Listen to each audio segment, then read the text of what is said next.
Hello, my angels. Welcome back to another episode of True Tori TV. If you are new here, this is where we talk about a holistic view on life, basically mental health, physical health, soul health, different methods in which you can do that. And we specifically focus a lot on anxiety. So if you think that you are an anxious person, if you say my anxiety often, this is definitely the right place for you.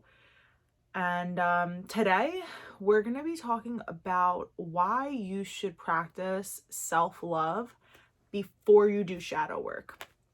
So let's get into it. Everybody talks about shadow work, right? Everybody talks about the work, like you have to be doing the work. And what does that really mean? It means shadow work. Shadow work is quite literally facing your shadow, facing the parts of you that you don't like, not only facing them, but identifying them, working through them, feeling them. That's usually the hardest part, processing them, and loving yourself no matter what. So shadow work, I always say, can get super dark. It's not a fun thing to do. And it's really an experience that is a lot of pain and suffering and realizations while you're in it, because you don't want to face and feel the things that you don't like about yourself. Who would want to do that? But what happens on the other side of it is really magical. What happens on the other side of it is you grow.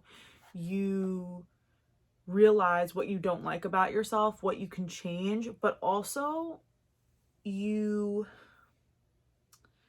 want to love yourself in the process. So when we're going to see, like, if you're in a cycle of self beat up and like negative self-talk, and then you go to do shadow work, that's not going to work out so well, because you can literally just create more of a breeding ground to basically like shit on your own life.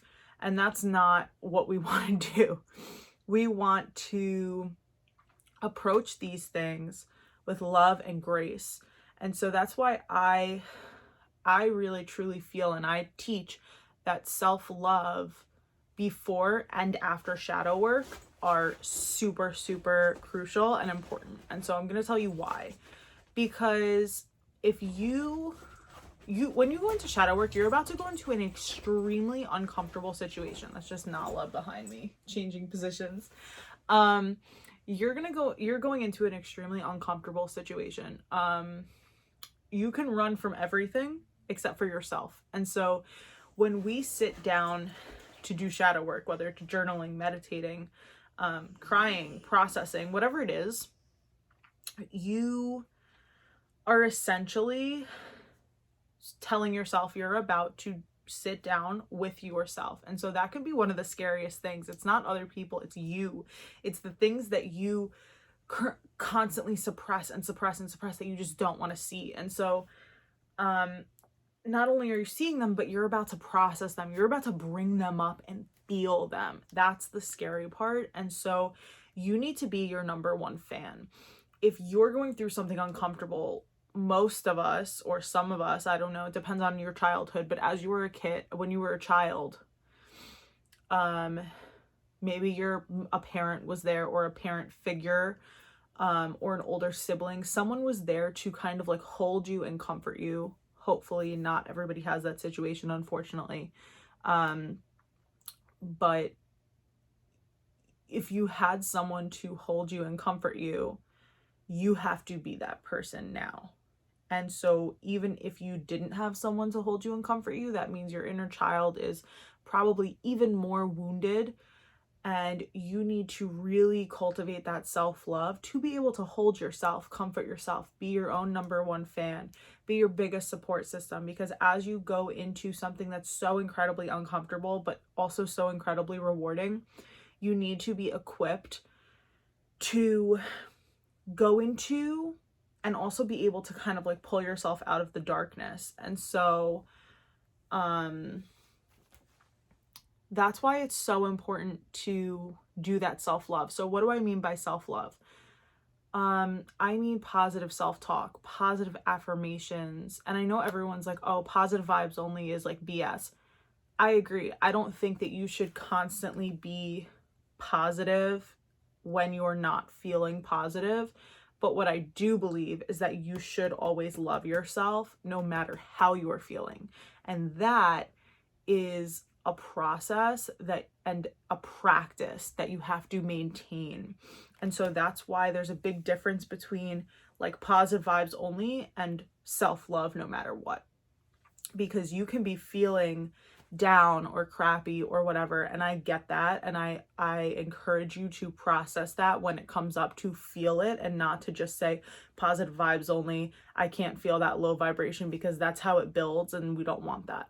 So that's like the toxic positivity. And then on the other hand is, okay, I feel this, I don't feel good, I want to know why I don't feel good, but I also just want to allow myself to feel this because I'm a human and I can feel emotions, and I'm allowed to feel these emotions. That's self-love.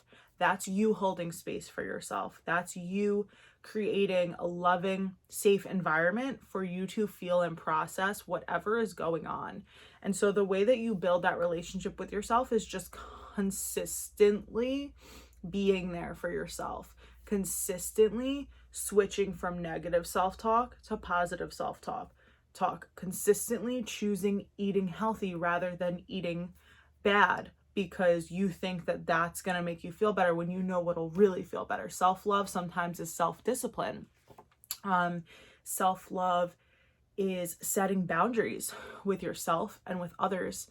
Sometimes you have to set a boundary for yourself, like, oh, you know what, like this Instagram account triggers me because I'm comparing myself a lot and I can't handle that right now. So I'm going to set a boundary where I don't look at that account until I dig deeper into this and heal it within myself, because triggers are opportunities to heal. And I'll go over that in another video. But boundaries with yourself, boundaries with others, standing up for yourself, exercising that throat chakra, talking, self-love isn't always self-care. Sometimes it's just showing up for yourself in the moment. And that could be just allowing yourself to feel.